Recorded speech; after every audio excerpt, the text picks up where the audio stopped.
Ni Assalamualaikum. Ini peti 2 pintu. Dia sejuk 2 pintu. Ini peti.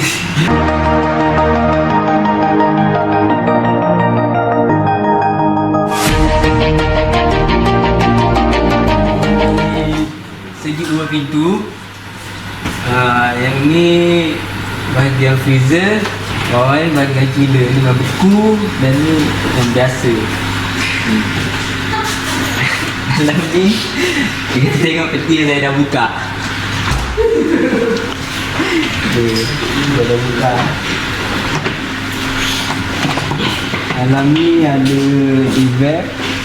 Kat bawah ni gelas heater dan ni Mana gelas heater? ni gelas heater. Ni kat bawah ni. Okey, set. Okey. Ni saluran udara nak bawa ke yang bawah yang chiller. Ni kipas blower. Dah. Okay. Tengok bawah pula. Bawah ada ni switch pintu. Peti 2 pintu ni pakai lampu LED. Lepas tu dia ada thermostat sekali kat sini bawah lampu ni. Dah. Okey, peti sejuk ni berapa watt ni? Sejuk ni 220 hingga 240 volt. Lepas tu dia punya current 0.46 hingga 0.47.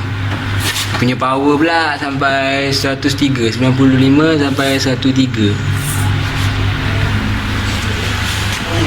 Okay, sekarang saya nak tunjukkan macam mana cara sistem penawaian dashboard 2 pintu ni.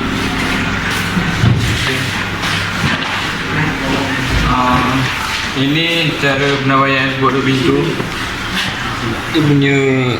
Dia dikawal oleh baseboard. Kalau macam ni dia punya defrost heater. Macam ni dia punya kompresor. Yang ni bahagian lampu. Dan yang ni bahagian blower dia. Semua sekali dikawal oleh baseboard ni. Baseboard ni sensor dia. Faham? Okey, ni yang dah dibesarkan lah.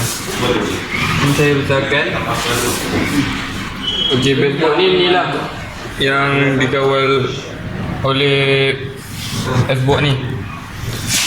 Okey, contoh kalau bahagian defrost heater ni rosak, kita boleh check wire dekat bahagian ni je lah.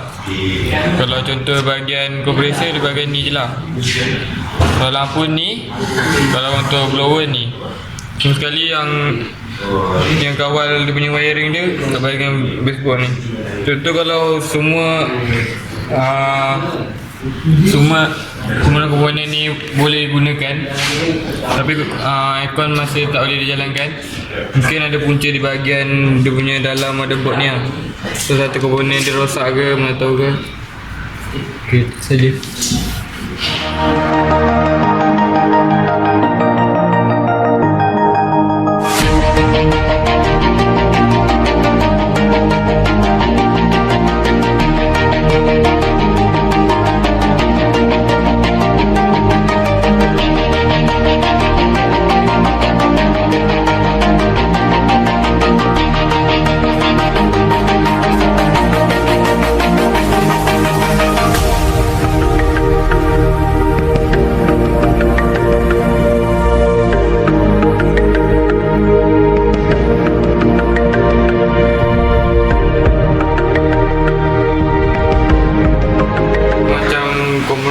Seperti kompresor ni, kalau macam kita tak tahu kan sama ada rosak ke bagaimana, kita check ke bahagian relay dia ataupun bahagian dia punya overload dia.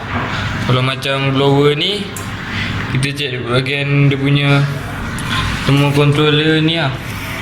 Kalau macam LED board ni, kita check di bahagian dia punya ni lah, door switch ni, mana tahu ada rosak ke bahagian situ ke. Kalau macam dia punya defrost heater ni, check bahagian fuse system ni. Lepas tu kalau kita dah tak dapat pasti dia punya masalah apa, kita check bahagian dia punya baseboard ni. Peti sejuk 1 pintu. pintu ni ada atas dia tempat freezer dan bawah dia tempat chiller. Kita orang dah bongkar peti sejuk satu pintu.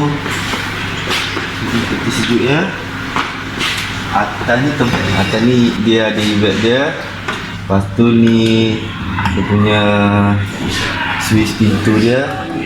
Dan ni thermostat dan ni lampu dia. Peti sejuk satu pintu ni dia tak ada blower nak tembus dia punya angin sejuk ke bawah.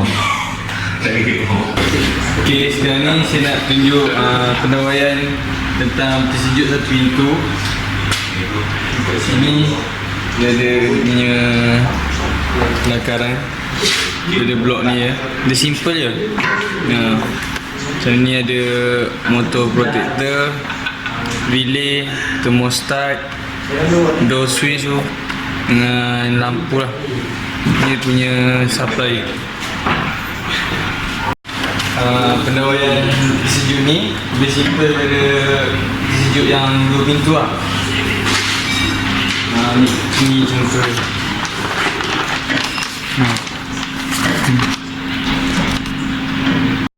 Okay, peti sejuk ni untuk bahagian sini ada dua blok ya. Yang ni untuk, yang ni switch dia, yang ni lampu dia. Jika lampu dia tak hidup,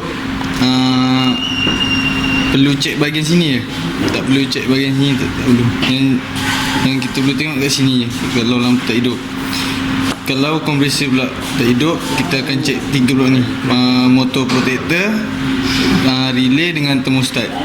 Kalau kompresor tak hidup, kita boleh cek tiga bahagian di bawah ni.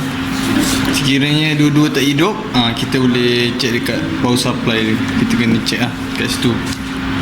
Overload mana overload? Overload dia ni. Oh, motor protector tu overload lah. Ni nama dia overload. Yang ni relay. Okay, thermostat. Sekian saja, itu saja penerangan kami mengenai sistem berpendawaian peti sejuk untuk mengenai pasti masalah yang dihadapi dalam peti sejuk ini. Sekian, terima kasih. Jangan lupa zaman kita buat peti pendawaian ni untuk mengenal pasti masalah di peti sejuk tu.